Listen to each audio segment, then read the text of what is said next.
So my parents wrote that bio, just if you guys want to know. First off, I'd like to thank USA Stewart for the invitation, Mr. Hatmaker, as well from HIDA, and Mr. Ed Schmelia from NMI for assisting in the travel and support, for being able to present what I feel is a very pressing issue. And it's not just with what's occurring in California, but it's actually a national issue. I've traveled back to DC several times to present and give informative talks to both members of Congress and other policymakers in regards to this. And what's surprising is folks being flabbergasted that this is occurring on their national forest or state park lands, and how much this is impacting not just federally public lands or state public lands, but also impacting private lands, and in turn, as Mr. Troyer mentioned, is impacting communities and other members of disadvantaged communities that occur throughout the nation. So my background, I'm a wildlife ecologist, did my bachelor's and master's degree in wildlife ecology, and then essentially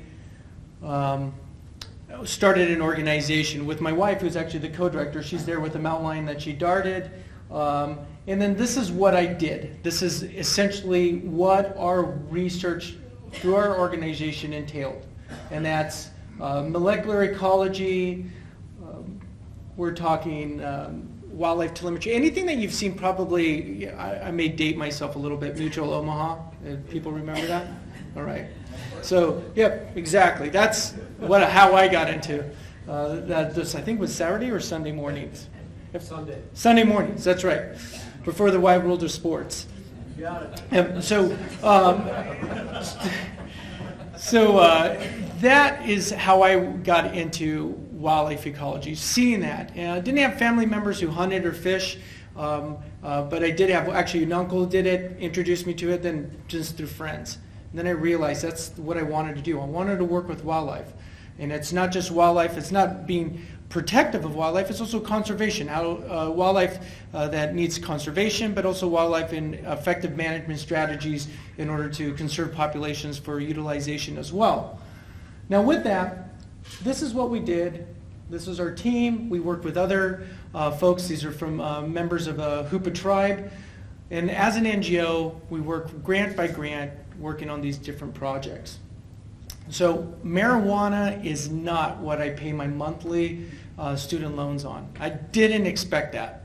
So I did my doctorate at UC Davis, never expected at all that I would be so intertwined that our research program before 2000, I would say 2009, when this started popping up, my research program was 99% standard wildlife ecology programs. I am now probably 99% intertwined in 100% focus on that project, on marijuana. It's enveloped our programs. It's something that we have now, people ask us through either U.S. Fish and Wildlife Service or California Department of Fish and Wildlife. They ask us, is this a new emerging threat? And I say it's one of the biggest threats to the natural resources community right now in the West. And I can't say anything in regards to Colorado. I can't say anything in regards to other states. And the reason why is because this research is not occurring or ongoing in any other states where there's marijuana cultivation occurring. So this is the little critter that actually got us entailed into this topic. So I'm just curious, out of raising hands, who's familiar with the fisher? Right? Some of you guys are. Actually, you guys have fishers here in West Virginia. There was a reintroduction back in the 1960s. The population proliferated. There isn't that much research being done. They are trapped sometimes with raccoon trapping. They are caught. They're actually a reintroduction in Pennsylvania, so they blossomed in that manner. And the East Coast fishers are very prolific. On the West Coast, we have an issue. There was a lot of habitat degradation, so a lot of forest thinning. As you know, with the hardwoods in the Northeast and the East, the hardwoods are rebounding, so fishers are rebounding again. But this little guy, what's so interesting about him, anybody familiar with the honey badger? So honey badger, no one messes with the honey badger. This is our North American honey badger. They're related to wolverines, pound for pound. They're very vicious. They are the only North American species that actually target and tackle porcupines with ever getting quills. And the way they do that is it's actually really little great anecdote, natural history. The porcupines, of course, are modified quills, which are their hairs. They're barbed. So anything like a cat, like a lion or a bobcat tries to jack with that porcupine, they're going to get a mouthful of quills or a pawful of quills. Unlike for fishers, they're so quick and agile. So they'll swipe at the porcupine's face. Porcupine automatically will spin. And what a porcupine will do is bury its head at the base of a tree and then put its quills out. Porcupine's so fast, they'll jump on that tree, swipe at its face again, does it flipping 180s all the time, does that over and over until it sanguinates out. So basically it bleeds to death and then flips over the porcupine and goes from the belly up into it. So we have our honey badger here. But they're synonymous to old growth habitats. So if you're familiar with northern spotted owls, large huge trees, decadent trees, old forest, that's where fishers are. So I want to show you a video. This is kind of this is a fisher just gnawing on the head of a gray fox. So just keep in mind how tough these guys, how fast and agile they are. Groundhog. I wish that I could take a prey like that and then just carry it along. You'll see how strong, pound for pound, these guys can go ahead. Yeah. Imagine if you downed an elk and you can just go ahead and carry an elk just like that. And look how fast these guys are. That's one of their prey species too, squirrels.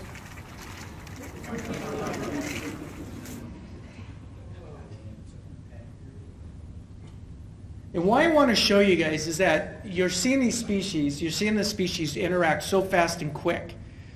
In marijuana right now, and the chemicals associated with marijuana cultivation in the West is one of the main anthropogenic or human cause influence mortality for this species. So it was back in 2009. You can see there's a collar right there on that fisher. So we put VHF and satellite and GPS collars on these guys. So when we do this, we go ahead and I want you guys to all see my animation because I'm very animated. When we do this, we have a VHF cadence, so it sends a signal, beep, beep. Then we can do telemetry. We can find out where it is and put a point on a map, and then go ahead and figure out where the home range on that animal is. But when it dies, it sends a different cadence. So it'll trigger over, beep, beep, beep, and then we know that animal died. So this animal, here's a male, MO9, in the Southern Sierras. It shows out a mortality cadence. Now, before that, we were doing necropsies, which are synonymous to an autopsy for humans. We're doing necropsies on fishers, and we're finding out, oh, they got killed by a mountain lion, they got hit by a car, they died of distemper virus, etc., etc. And this fisher, actually, when we knew its home range, it lived its entire life in Yosemite National Park and also Sierra National Forest. So it wasn't, fishers are not unlike the East Coast, but West Coast fishers are not urban species or peri-urban. They're very rural. They live in these remote forest settings. So now you have this fisher that's living, Yosemite National Park. Who's visited Yosemite? Outside in the back wilderness, that's where fishers are. He died from anticoagulant rodenticide toxicosis. So that was a primary cause of death. So that was a huge thing for us because one is rodenticide should not be synonymous with where fishers' habitat is. So we went ahead and started asking various folks, hey, where are people getting this rodenticide? Is the Park Service using this out there? Absolutely not. Are the vendors for the Park Service using this out there? Absolutely not. Is the Forest Service? No. Are power line companies doing it out there? No. We could not figure it out. Absolutely. We looked everywhere. We turned over every rock. And of course, before, as an ecologist, I was going to just our peers and our colleagues, and we're asking this. And until we did to a conference, there was a special agent from the Forest Service and a warden a conservation officer from California Department of Fish and Wildlife. They approached me afterwards and they said, we know where your cause of mortality for not just one, but multiple different fishes we're getting is from marijuana cultivation. And of course, as a scientist, I'm a doubter. I need you to show me not just one, but multiple sites. I need to prove it, not just once, but multiple times. And so I went out to grow sites with them and was able to link that further and further, that grow sites were a contributing factor and a source point for a lot of these chemicals. And I'll explain that in a second.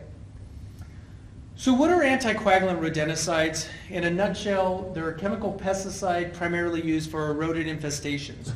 So they're legal in residential and agricultural settings. And what I mean by agricultural settings, we're talking about livestock, barns, you can place them out there.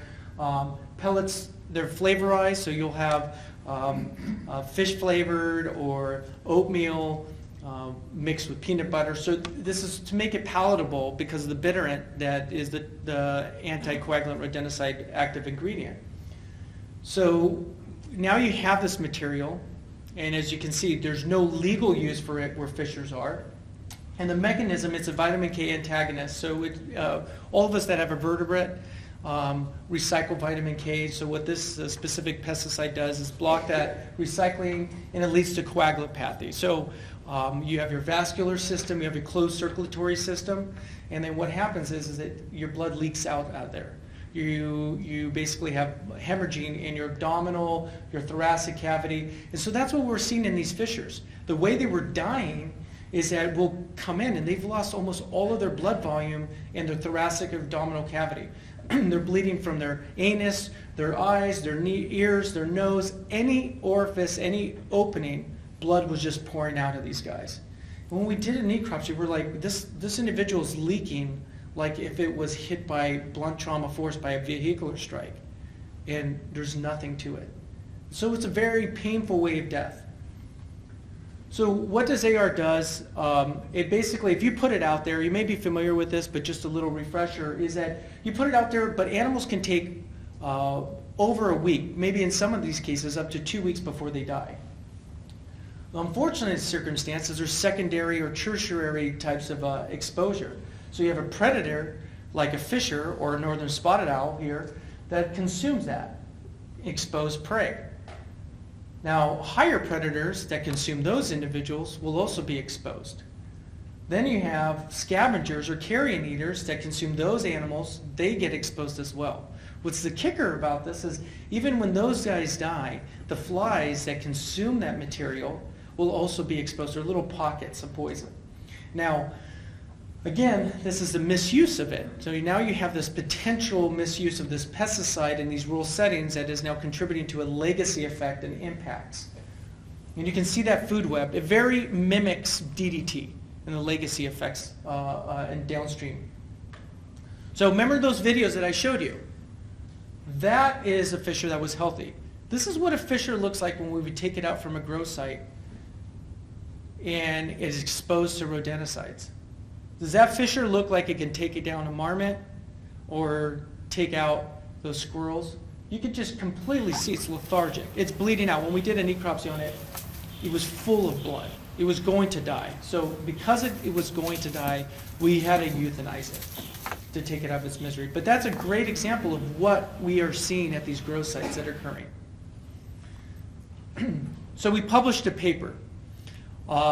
That's the way we disseminate our information. We take it to scientific peer-reviewed processes. So there's a lot of doubters and naysayers, but I look at it and going, we take it to the highest level journals that are out there. We publish it, and it goes through a very rigid scientific process. We have reviewers that come and look at it, and our raw data is available out there. Since we published this paper in 2012, there's been no rebuttals to our data. And it's not just one paper. We have several papers out there. There's been no rebuttals because we feel, we bring an interdisciplinary team. Our science is pretty rigid and just solid. And it's not bragging or boasting, that's just what we do as scientists. And we ask and invite people to come in and refute it. And unfortunately, well, not unfortunately, it's been fortunate that there has been no one refuting it because there is no contradictory information out there. What we're doing is valid in data. So we published this paper in PLOS One, and we showed that 4 fishers died within the state of California. Now that may not seem like a lot. There's hundreds of fishers or maybe thousands of fishers out there. But actually in the southern Sierras, there's expected to be maybe no more than 100 to 250 fishers. So when you have several fishers that die, you're monitoring only a fraction of them, that with collars, then you can extrapolate that there is a higher percentage of animals out there that are also dying from this. We had 79% of fishers exposed to rodenticides.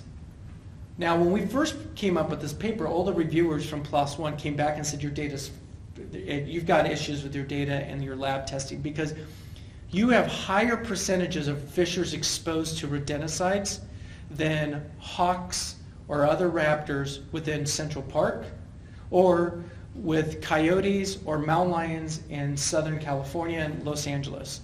So you're telling me there's more chemicals being placed on these remote forest settings, and you're also linking it to marijuana, and it's higher than an urban setting.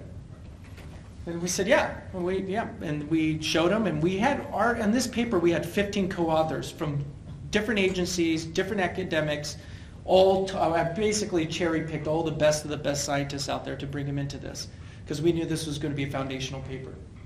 We had 1.6 different types of rodenticide on board as well. That's a high level of different types of chemicals on board in one individual. And so there's the first paper, 2012. Well, people kept on asking us, what happened after the 2012?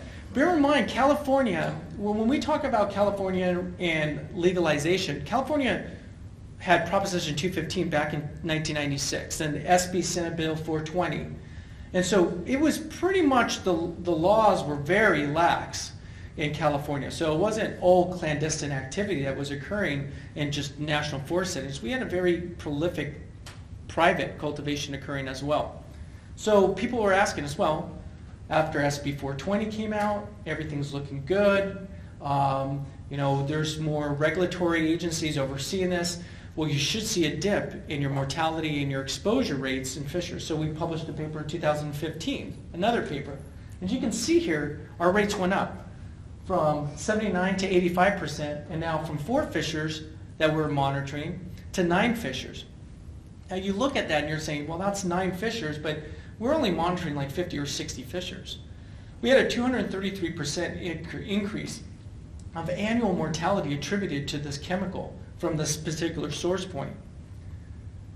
Now, if we look at this data right now, we have 26 fishers we've done necropsies on in this short period of time. 100% of those are exposed to one or more different type of rodenticide. We have 4 other mortalities. Now, when folks would say, well, what happens after January 2017? You've got almost 2 years of data that you're not showing beyond this. The problem with that is after January 2017, the listing for the species got removed off the ESA, so that means all the funding cut off. So if people say, is it getting worse or better? Unfortunately, we don't have that finger on that pulse right now. But we still report multiple reports of rodenticide occurring in fishers, and we're still getting some data here and there. But we're at 100% still. So this is how we have to go out to our public lands. Now bear in mind, these photos that I'm going to show you right here, this is not, we're going in deep down in the jungles of South America or in Colombia or Central America or Mexico. We're talking about armed escorts to go to our public lands because of the prolific clandestine activities of these DTOs cultivating out there. So we have to do this all the time. And this last photo right here is a great example just to show you of, here you have National Guard, you have a Fish and Game Conservation officers, and you have Congressman Huffman. All of them are wearing plates and bulletproof vests. Then you have the 3 scientists, Mark Higley, myself, and Dr. Wingert, all without bulletproof vests. We just can't afford that. But it's a great example of when everybody's wearing bulletproof vests and you have a congressman who's coming in there with armed escort to their national forests, our public lands, because it's being occupied by foreign nationals cultivating marijuana. That's a great example of how our profession has been severely impacted right now. Our budgets, when we go out there to collect data for an endangered species, we have to budget twice to 3 times that amount. There's individuals we can't even hire. When we post a job, people are saying, oh, where are you located? Where are these projects at? Oh, Northern California or in the forest? I heard marijuana is cultivating out there. Is that an issue? You may run into a grow site. Absolutely not. I don't want to do that. It's a threat now. So that's what's happening on our federal public lands and also state lands. It's now considered a national threat. It's endangering our profession and also endangering a lot of species out there. But we work, that's the one thing, is bridging that gap, being a liaison between the natural resources profession and law enforcement officers. So it's a great example here, just to go out to a grow site. We have the undersheriff from Trinity County. We have an assistant special agent in charge from U.S. Forest Service, and then you had a lieutenant from the California Department of Fish and Wildlife escorting us scientists to go out there and collect data. That's a huge cost share that the agencies have to incur, but hey, I'm going to have to babysit a whole bunch of tree huggers out there. That's what but then when they come out there and they say, wow, these guys are actually want to conserve the species or conserve our public lands. And bridging that gap is very key. So, as I mentioned, fishers became essentially that canary in that coal mine. We wanted to find out what was occurring with other species and how about that environment. We now know fishers are exposed, fishers are dying, and the source point is marijuana cultivation out there in these national forests or forested lands. How about the environment, water, soil? How about humans and community members? You have community members out there that are, bear in mind, disadvantaged communities, tribes, folks living in rural areas that are just plugging right into that stream and getting their water, that don't have the municipality filtration systems. They have to deal with maybe filtration systems because of protozoa or other types of microscopic organisms, but not pesticides. Because no filter is going to get rid of a pesticide unless it's a military-grade filter. Then also law enforcement. When law enforcement goes out there to eradicate, your professions, those of you who are in law enforcement, your professions have changed dramatically with fentanyl and carfentanil out there, having to deal with this. Now for green dope, these individuals now have to go out there and wear PPE, and we brought in National Guard folks from CBRN, the chemical, biological, radiological teams, the nuclear teams. They're coming out for specific training to come out and get this experience to work at a grow site because of the amount of chemicals to be used out there. So, as mentioned, I'm a hunter. And so, I say I try to provide as much food on the table, but I know Ed knows my family well and probably says, you're actually talking for Greta's sake, which is my wife, who actually provides more food on the table than I do. I think I bumped my scope. That's what I'm going to go on. But the next question is, are game species contaminated? And the reason why I ask this question is because fishers are predators. They consume other species, and some of them are deer. So deer falls down dead, they'll eat a deer. We are predators as well. We are consuming other species. So that was the next thing, like, hey, if game species, no one's looking at game species. So we were funded by the Mule Deer Foundation, and we started looking at this, but we also started getting these photos. These are great photos. These are abandoned marijuana cultivation sites. Here is a black bear, and you can see her cub on that log, rummaging through all this trash and material. And you look at that, this is actually in an X zone, so that's a coveted mule deer in an X zone in California. And again, rummaging through all that stuff. It's actually eating. We have videos of it actually eating material in there. But there's tons of chemicals there that's interacting with. So we wanted to test the game species and whether or not they were exposed. So we didn't go ahead and look at, okay, who's driving around on a Forest Service road with a sofa in the back, drinking Busch Light in their F-150. That's not what we shot for. What we shot for was individuals who are hiking in the wilderness settings, archery hunters who are packing in with mules. And we wanted, if we can get a detection of a chemical and game species in these remote settings, then we have a bigger issue when we're talking about cultivation on private lands and the fragmentation of private lands that are occurring right now in California and other potential other source points. Well, we had one deer that tested positive. Now, people may say, what's one deer? But it's one out of only 22. That hunter who contacted us after we gave him that information, and I said, just wanted to let you know that the meat that you had was positive for anticoagulant rodenticide.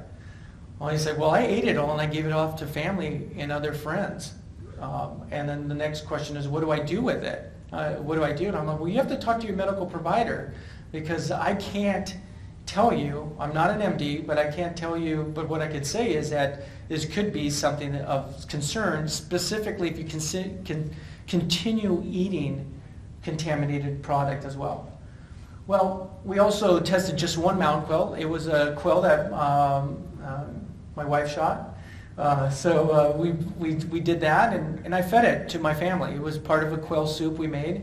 So my little one ate it as well. Came back positive. So, I contributed into contaminating my family. That black bear came back positive too, a hunter-killed deer. So now, the next question is, we have that.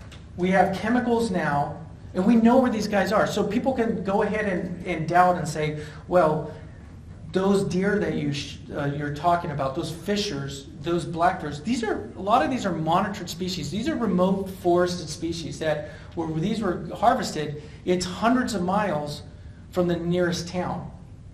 Northwestern California is a very remote area. It's Humboldt County, that's where I'm from, so it's in the lion's den of marijuana cultivation. So we have an issue out there, and this is now becoming a human health concern. Now, northern spotted owls, the timber wars in the 80s and 90s, huge issue. Next question is, California is going through a major fragmentation issue related to marijuana cultivation on these private lands. But we also have public land cultivation, and these are both in synergy in impacting different species. We wanted to find out, well, each spotted owl is costing several millions of dollars of conservation funds. Now, are these owls being impacted by marijuana cultivation? And they are. 70%. So this is the largest. So people may say 10 owls, that's all. That's the largest sample size to date on any owls that ever been necropsied by any agency or anywhere. So it's very hard to find a dead spotted owl, and you're not shooting spotted owls when they cost millions of dollars and they're endangered species. So we did 10 necropsies, and 70% of those species are exposed. These are species that people are actively monitoring. And all the researchers who contributed these species were stating that these animals, they interacted in public lands, and we saw them coming into private lands in the fragmented greenhouses and foraging on these greenhouses. So how are they getting exposed to rodenticides? We spend millions of dollars on these species, and now they're being exposed and potential sublethal or lethal effects associated with this chemical. So now we have it actually impacting endangered species. Now here's a great paper. It didn't get that much press, but it was published in Frontiers, and it's actually really impressive journal. And you can see here, cannabis, an emerging agricultural crop, leads to deforestation and fragmentation. So Van Bustick is a colleague of ours and a prolific publisher, and there's a great research note stating, because this is what California is looking like, our forest lands. Those are all private cultivation. Now, a good example of, well, you have so much private cultivation out there, isn't it being regulated? And I think that's what Mr. Troyer was mentioning about the lack of regulations and agencies coming up to speed, because the industry is taking off in California. Humboldt County, in the last environmental impact report for just the county alone, had over 15,000 private cultivation sites in one county alone. Out of those, less than 3% apply for permits as of, I believe it's April of 2018. They're coming up to speed, but out of all of those 15,000 now, they say that about 13,000 of those are not even applying for permits or want to come into the regulatory market. And in that county, to deal now with 13,000 plus grows, there is 2 sheriff officers to deal with it in our county and 5 fish and game wardens. So you're talking about by the time they do their circle to make sure those grows are in compliance, it's going to take decades. That's what's happening in California. So people are capitalizing on it. And that's what Van Bustic basically did in this paper, is now you have this huge fragmentation that's occurring out there in our national forest lands. And what they did was, it's creating an edge effect. So when you have a private timber company, let's say Sierra Pacific or Green Diamond, they'll do a huge clear cut. That clear cut, let's just say, is 20 miles linear, is that huge clear cut of edge. Unfortunately, what private cultivators are now doing in California, they're creating this microfragmentation. So now you have all of these, and let's say each one of these little mini clear cuts are 2 miles only. But when you add it all in the same amount of surface area that they would fall in, it's 30 square miles of edge. Does that make sense? So that's now increasing edge effects, which is one of the number one factors, the deforestation that's occurring that led to the listing of northern spotted owls. So you can see that right here. That clear cutting and habitat fragmentation was actually what U.S. Fish and Wildlife Service stated, what this edge was the number one driving factor for northern spotted owls. Private industries, for forest industries, are coming up to speed. They have EIRs, they have to do with NEPA or CEQA documentation. These individuals are now clear cutting with no regulatory oversight. And it's not because the regulatory oversight is not there, it's there, it's just that that industry has overpowered the state of California. That now wildlife and species that we have spent millions of dollars conserving is, I've had a northern spotted owl researcher who's worked on this species for about 25 years, said, in part of my words, but basically said, everything I've done in my whole career for 30 years for the U.S. Forest Service as a lead researcher for this species is pissed in the wind. I've lost it all. This industry has now become the number one threat to so many different species. It's equivalent to the 80s and the 90s in regards to deforestation that's occurring out there. So the next thing is we wanted to find out what we did. We wanted to know what kind of chemicals are out there. We know rodenticides out there. And as I mentioned, we worked with law enforcement and going out to sites. So we've investigated over about 250 grow sites in the state of California. This is what we put. And bear in mind, this is per grow site. This is not a compilation, a compiling of all 250. This is per grow site. Look how much fertilizer that is. When we talk about over 1,200 pounds, this is 50 pounds of 4600. That would be equivalent to several acres of corn amount of fertilizer being utilized. These are the types of cholinesterase inhibiting compound pesticides that are used out there. Carbamates, organophosphates, pyrethroids, neonicotinoids, ivermectins, all of these pesticides, these insecticides, bear in mind that some of them, when it's an ounce, 1 ounce to 500 gallons or 1 ounce to 1,000 gallons, but we find this per grow site. It's a slurry of chemicals being used out there. Look at all the rodenticides too. This is per grow site. Nothing has changed over the years. Some of the things that may change, that we may get a little bit more first generation than second generation, but the levels have stayed the same since we started this back in 2012, and we just finished up our data set for this year in 2018. We've been continuing on this. So post Prop 64, a lot of folks would say it's all going to go away. That's not what we're seeing this year. And actually the level of chemicals this year has surpassed other previous years. So we still have to wait. It's only 1 year of data post Prop 64. Maybe after 2 or 3 years it will change, but we're not seeing that just with the 1 year.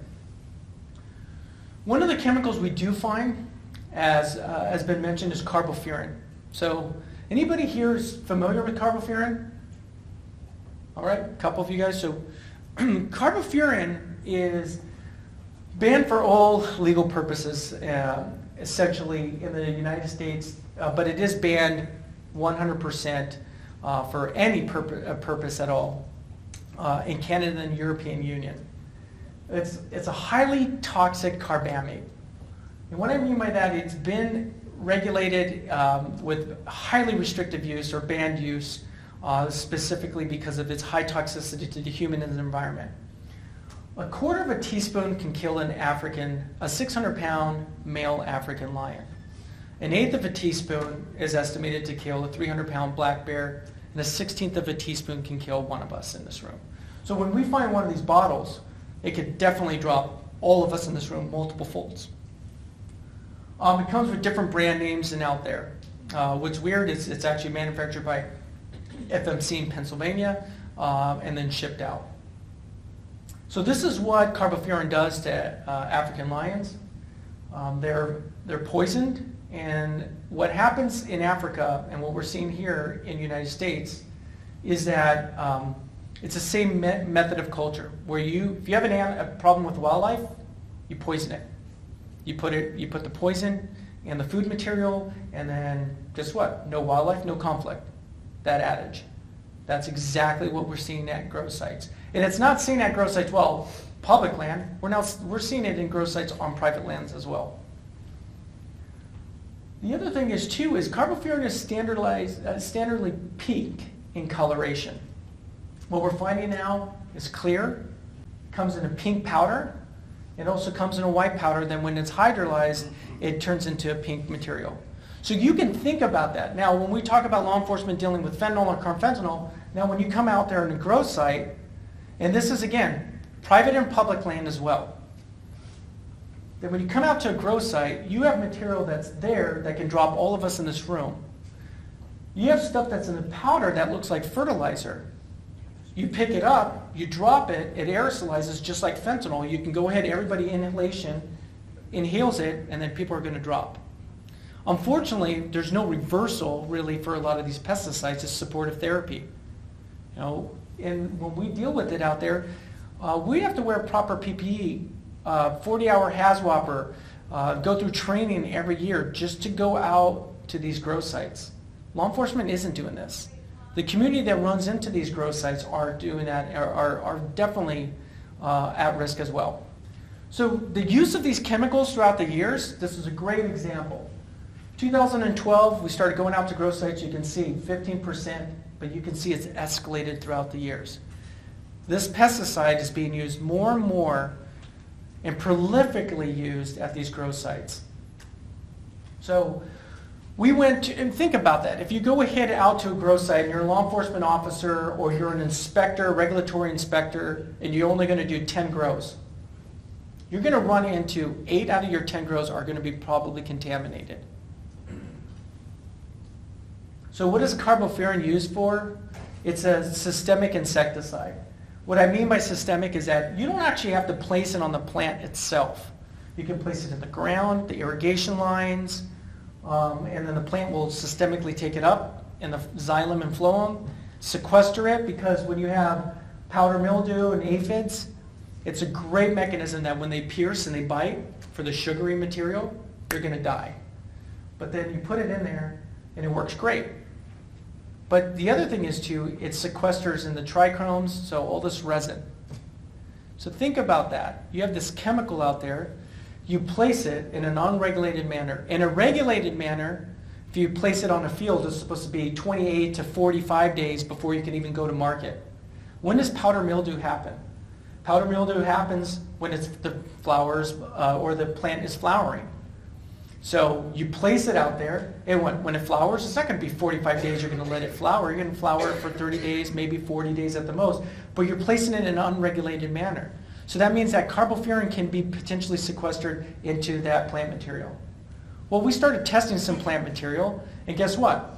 We have carbofuran present in many of our public land grows, and we've only sampled about 20 private land cultivation sites, and about 25% of those private land cultivation sites tested positive for carbofuran. And I'll explain a little bit later why that's a concern based off of California standards of pesticide testing. So now this brings up the question, well, which plant is contaminated?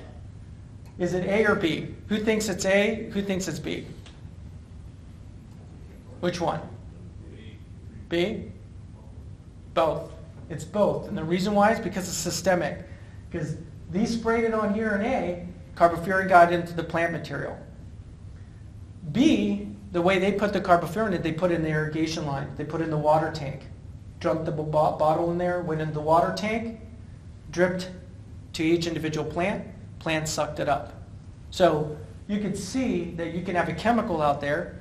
And unfortunately for A, we were able to go to a site and say, hey, we're going to put our PPE. For B, we go to a site and the regulatory agencies are saying, it looks clean to me, I don't see anything, but it's in the irrigation line. So you can circumvent visual inspection easily, very easily out there. But that poses a risk to not just community members or individuals within the community or law enforcement or inspectors. It's an issue out there because they're growing out there in the forest, and marijuana plants are very, very palatable for browsers. So we see deer and elk constantly browsing on marijuana plants. So we also wanted to find out what other species are being killed out there. So besides fishers, spot owls, and other species, we wanted to kind of see what other species are being killed, plus also what are the motives behind these cultivators. So we looked at a subset of our data and did a grid pattern search at these grow sites to find out what animals are being killed. And we found 90 dead animals at 85 grow sites. Now those are some animals. We're digging up a bear that was buried. We find poached deer. So number of shot wildlife are pretty high, 47 out of those 90. Suspected poisonings are 24. When I say suspected poisoning, someone may say, well, you found the chemical in the tissue, it was poison. But unfortunately, the way I am, I'm very conservative in my determination of mortality. And what I mean by that is, even though we found carbofuran in the mouth, the brain cavity, all the other tissues were so lysed or degraded that we couldn't give the proximate cause of death. So we would say we found the poison, but based off of tissue degradation, we couldn't determine the proximate cause of death. So we don't know if it was proximate or the secondary cause of death, but we still found it. We listed it as suspected. Confirmed is 19, but we do find dead animals out there. Now, how did these growers view the wildlife? Well, they said that we poisoned or shot them because we're just bored. We're sitting out there growing, and it's not just for 1 month or 2 months. We're out in the forest, got a couple greenhouses to deal with, or a couple forests out there, and we just pop them. They also place food that is poisoned, just kind of similar to the the African lion that you saw. That's what they do. So that's a cardboard with the pink stuff. Looks like if it was a robin or some other bird that defecated on there out of berries. But that's actually carbofuran, and when we tested later on, we found bacon grease. So you put bacon grease and bacon with carbofuran on there, any wildlife species in that forest is going to pick it up. Heck, I may pick it up. But that's what we run into all the time. We found plant contamination. And what I mean by plant contamination is they're not spraying the marijuana plants. You can see the marijuana plants look really clean, but they're spraying the oaks nearby. And the reason why some of these guys are saying that, they're saying, well, because the deer come into our property, or the deer come into this site, and we don't want to spray the plants because I have to deal with the plants, so we spray all the plants around the grow. So when the deers come in, they browse on those plants, and then boom, they die. So it's kind of our primary line of defense to kill wildlife. The other thing we started finding out in the last couple years is these DTOs are doing this, and it's not, again, this is both private and public lands. This year on private lands, it was astronomical how many chemicals and how many agencies were on inspections for permits found this happening in California. We found toothbrushes or painting brushes with a repurposed bottle. We've confirmed it later on to be carbofuran. But do you guys know why this is happening? Does anybody know that? So the reason why is you get animals that are coming in and girdling the stalks. And they'll girdle the stalks because they're flowering and all that sugar. So now you have rabbits and rodents that are girdling the stalks for this high sugar content. And so when you have that happening, the plant itself looks completely clean, but the stalk has been painted with the stalk formulation of carbofuran or methimidifos. Now, when it's painted with that, that concentration, what we find on there, should be used for probably about an acre of plants, but it's on one plant. Now think about it. If you're law enforcement and these individuals, hey, they don't have the proper permits, they didn't get a lake and stream bed alteration permit, we're going to have to cut their plants down. I'm sorry, you're going to lose your permit, you're going to lose your LSA, we're going to cut your plants down. Where's the law enforcement going to cut that plant? Right there at that stalk. And so now it poses those regulatory agencies to come in contact with this chemical at a high concentration. And again, what do we find at the bottom of these plants? We find animals dead all the time. So here you have a rabbit that was girdling one of the plants and keeled over. And then not in this grow, but in multiple other grows, we find other dead species. Dead gray foxes, dead ringtails that are out there picking off these dead rabbits and dead rodents. I mean, free meal. And then boom, they're contaminated. They get contaminated and die as well. So this is actually, I want to kind of highlight this. This is, I would say, there's been several instances in my life where I've been like, whew, that was a close one. This is probably my top 3. And I've been doing this for so many years now. I mean, even though since 2012, but so many years that in so many grows that this still stands out as, wow. Even though been into grows where suspects have fired on us, that even shots fired, I keep on going, that was very controlled compared to a situation like this. I'm coming into a grow site, and I find a dead gray fox. And in that dead gray fox, I find that turkey vulture that I removed from that dead gray fox. I'm going, what could have possibly killed that turkey vulture? Because turkey vultures can eat stuff that are rabid, have plague. They don't get exposed to that. They have this natural immunity to go ahead and avoid various type of things. They can get high lead concentrations as well. So now I'm thinking, what's killing all these individuals? And if you look at the bottom between the gray fox and the turkey vulture, you can see all these black dots. Those are dead flies. So and these grow sites are just so vast and enormous. So we're going, I hike another 1.5 miles, and I find a dead bear. Here's this dead bear and another turkey vulture dead. And I'm thinking, what's killing these guys? And then what was key about this is I'm at this site and I'm seeing the flies land on the carcass, then come up and land on me. And then I'm seeing these flies going bzz, and dead. What is killing a fly that instantaneously? Well, we took samples out and everything was positive for carbofuran. That's how dangerous this material is. That a fly just simply landing on a dead rotting carcass is going to kill it. So these are, I try to keep this talk up to date, so these are all photos from this year. This is what we're running into grow sites. Powdered material, private, public land cultivation, guys. It's not only in one setting.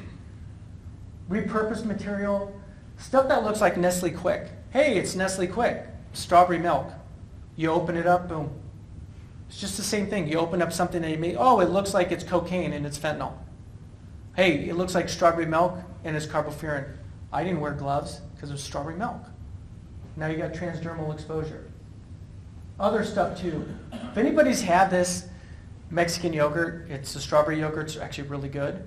And we found it and someone's like, oh, it's strawberry yogurt, Mourad.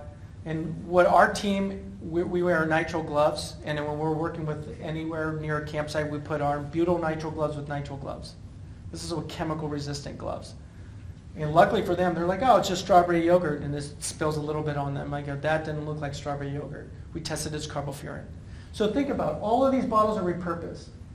They're left out there, also in these forests, because there's no money to clean this up. So if you go to your national forest and you say, well, all these chemicals are gone, no.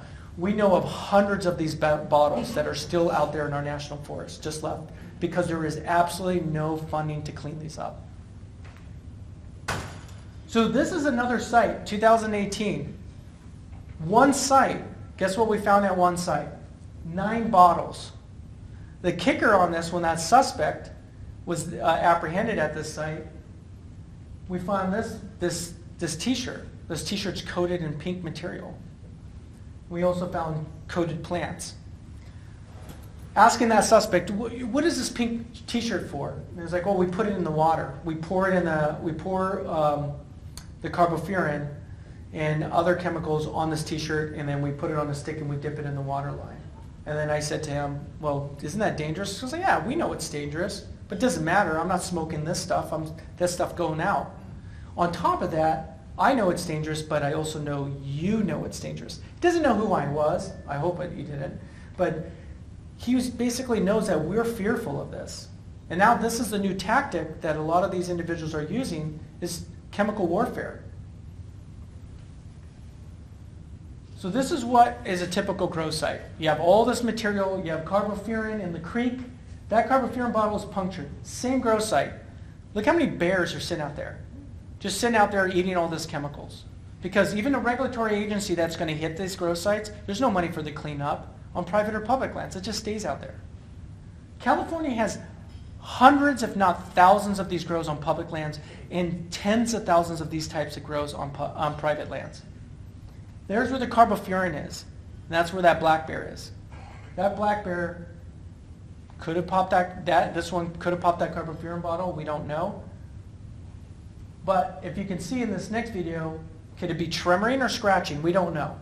But that carbofuran was popped. And if that bear did pop that carbofuran stock bottle, it's a dead bear. We also didn't know what's happening with water below these grow sites. How about the soil in these grow sites? So we tested water below 14 grow site complexes, and 40% of the water running off of these grow sites was contaminated with one or more different types of pesticide. 40% of that water. Soil, 46% of soil samples taken at grow sites were positive for one or more different types of chemicals. And we're not testing. So a lot of naysayers came back from the industry that said, well, you're looking at chemicals that are atmospherically deposited. Nope, we eliminated those chemicals. We looked at chemicals that can only be detected when it's applied in that source. Boom, we detected more than that. Here's a great example. 2017, Trinity County Environmental Health issues a public service announcement to consider filtering water below 108 creeks. We were testing water in Trinity County. We came back positive for carbofuran, a whole bunch of other different pesticides. We let the environmental health, hey, these chemicals are positive. I mean, these water samples are positive for a whole bunch of chemicals that came back from that grow site, or that grow site, and that watershed, and that grow site. What they came back was, we have community members that can't afford. They have sedimentation filtration systems. What are we going to do? So they came out with a PSA, 108 creeks in Trinity County, in a very disadvantaged county, very poor and rural county, exposed to these chemicals. Here's another one. This came out literally just a couple months ago. Private cultivation site. Chemicals found on private cultivation site, they quarantined it. So now you have a quarantine site, chemicals, they had a quarantine. Now that agency has to quarantine and make sure and remediate that site. So now think about how much funds that's going to take. And Trinity County has tens of thousands of private unpermitted grows, and they only inspected one. So estimated water use, and actually Mr. Troyer was actually correct. It's actually 22.7 liters. So, and we came out with this water usage, not us, but actually the marijuana cannabis cultivation came out with it, the groups, that 6 gallons were used per day for a plant. So when you look at from a seed to harvestable product, 150 days, the water usage was 900 gallons per plant. Now, people are looking at water estimates, people are backing up and saying, well, no, we were wrong on that. Well, then we need to produce other data. But we're looking at other data as well. We're starting to produce our data. We noticed that actually this is a gross underestimate. It's about 9.2 gallons of water per plant when it's cultivated in a national forest or rural forest settings, because you have additional plant pests and you have arid and also serpentine soils, so highly porous soils. So that's our data. We're going to publish that paper pretty soon, and it's going to demonstrate that 6 gallons may not be actually maybe the low estimate. So when we do that, this is how many plants are just removed from national forest lands, not public lands or BLM lands, just U.S. Forest Service lands. Look how many gallons of water that is. When you look at just last year's, you're talking 1.1 billion gallons of water. This year, it's looking like probably about 500 to 600 million gallons of water. But the amount of water being poached and diverted is equivalent to the amount of the municipality of San Francisco uses for 1 to 2 months. That's how much water. So when we look at additional water usage, look how many 7 lines of gallon, 29.4 million gallons per year is what a typical grow site uses in the state of California that we're finding when we put water monitoring equipment. We're not guesstimating, we're putting monitoring equipment on these lines and we're monitoring it consistently. So this is just a public land issue. This is a great example right here. Is a inspection on Mendocino County. It's in the Emerald Triangle. Sheriff officers are coming in, inspecting a permitted grow. Hey, you don't have this permit in, you have this permit, you have some stream and lake bed alteration issues as well. Hey, what are you doing with this banned pesticide?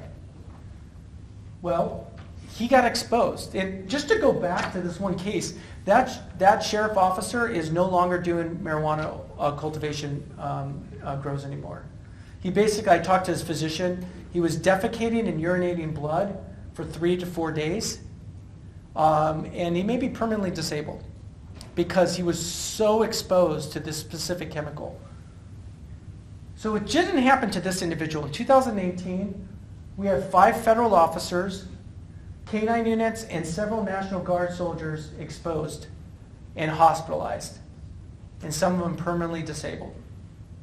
And most of them are really off of the marijuana operations. So these are folks going out there to inspect quote-unquote permitted grows that are being exposed. So this is a systemic insecticides being used. Methimidifos, think about this name. This officer, because he's dealing with marijuana plants and resin, he's not supposed to be dealing with chemicals because this is a grow that's supposed to be in regulatory compliance under the state of California's wisdom of all the chemical pesticide testing, correct? So why would he ever think about using chemical-resistant gloves? It's a permitted grow.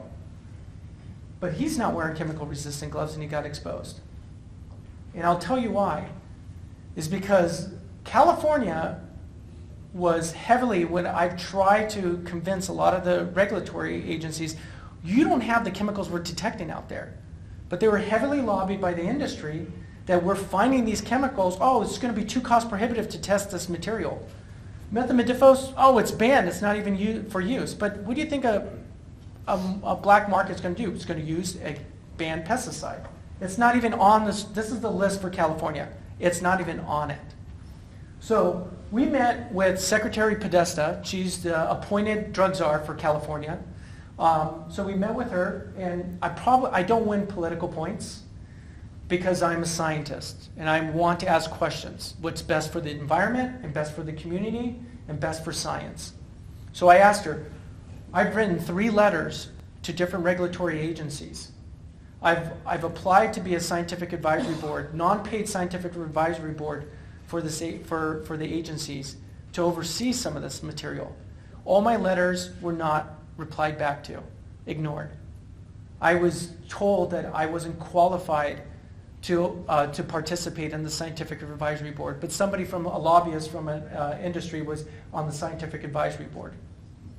Because I'm looking best for, if you're going to be a consumer of marijuana, then we need to have the best material out there so it doesn't compromise immunocompromised individuals. So I asked her these questions, and she said, the state is aware of these concerns. Thank you very much. We are working in potentially adding additional pesticides to that list. I asked her when, and she said, oh, it will take several times.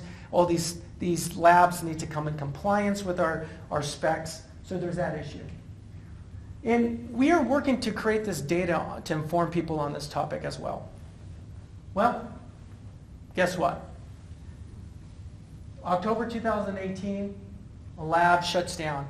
There's no reason, but what I've heard is they falsified reports in October 2018. The data was falsified because a lot of the material was failing, but they were passing it and it was going to the regulated market. Well, guess what happened just last week? Another report, another lab shuts down because they were falsifying the data. Remember, these are labs that are accredited and certified by the state of California to ensure that people who are going to utilize marijuana medicinally or recreationally are protected from all these pesticides. But they're falsifying these reports. If that was occurring in the veterinarian field where I work with, if ketamine was being diluted or passed with other types of contaminants that are used to immobilize an animal, the veterinarian field would be up in arms. That would not pass and not be acceptable. But I'm curious about this, so I asked other questions. There's 48 licensed labs in the state of California, and to date, what I've understood, it's a fraction of them. The numbers are between 5 to 8 of these labs have been audited and inspected. So think about that. We have already 2 labs that have shut down, and maybe a fraction of those have been only inspected. So finally, this last section, I was showing a lot of dinner, oh, Chicken Little, the sky's falling. But I'm going to show you guys a little bit of a positive response. Some of the areas to focus for folks to think about this is interdiction. What we look at is trying to stop this before it is you take foot. So if people are going to out there contaminate our lands, our waters, our soil, is interdicting it, stopping it. These players don't need to come into this at all. Enforcing, disrupting those sites and removing these sites. The other thing is information and education. Every time I go back to DC and I meet with members of Congress, I am just surprised where they keep on saying to me, I never knew this. I heard that there's conservation dollars coming from the marijuana legalization. And I can say our NGO produces about 80% of all the cultivation, all the marijuana-related research. We've received $0 as a donation from any cannabis cultivator or organization. We've received more funding from sportsman groups than cannabis cultivators.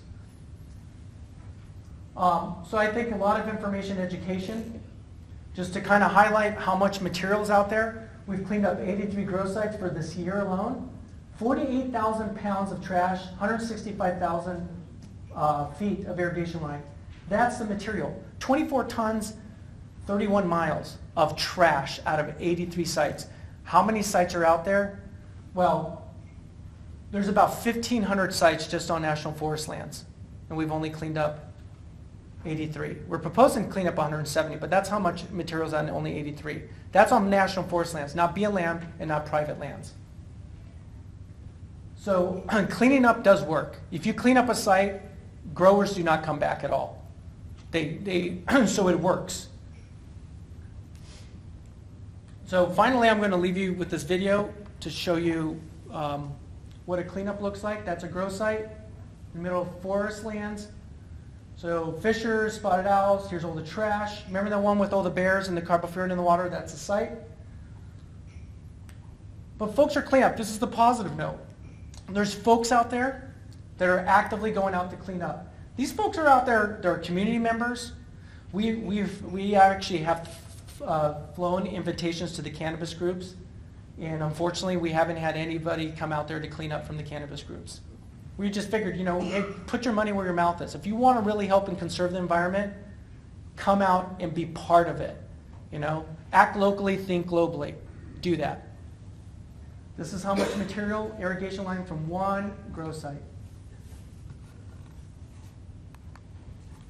So I don't know if we have time for questions or... Yes? How are the chemicals getting into this country? That's a great question. Well, they could be circumvented in different manners. So the question is, how are these toxicants coming into the country? Different ways that can circumvent interdiction. A lot of these are coming from south of the border. And so we're finding a lot of Mexican from Mexico originated chemicals that are coming in here, and it's not public land. So this year I fielded probably 30 or 40 phone calls from state agencies across the state saying, Dr. Gabriel, could you know, my phone's, with the messaging, they know they can come to me. I found this chemical at this private grow. It was permitted, what's this chemical? So they bring it out here, and the issue is, what we're feeling is that, and that's the thing, is if you're thinking about legalizing marijuana, you have to have protective measures in place. California didn't have the protective measures in place. Even though Colorado was the lead, it still didn't learn, California, with regards to pesticides. So now these individuals are bringing different chemicals, because you can go ahead and put chemical A to test for, but in Mexico or in Central America, you may have chemical B, C, D, and E. Just bring those up, because you're going to circumvent.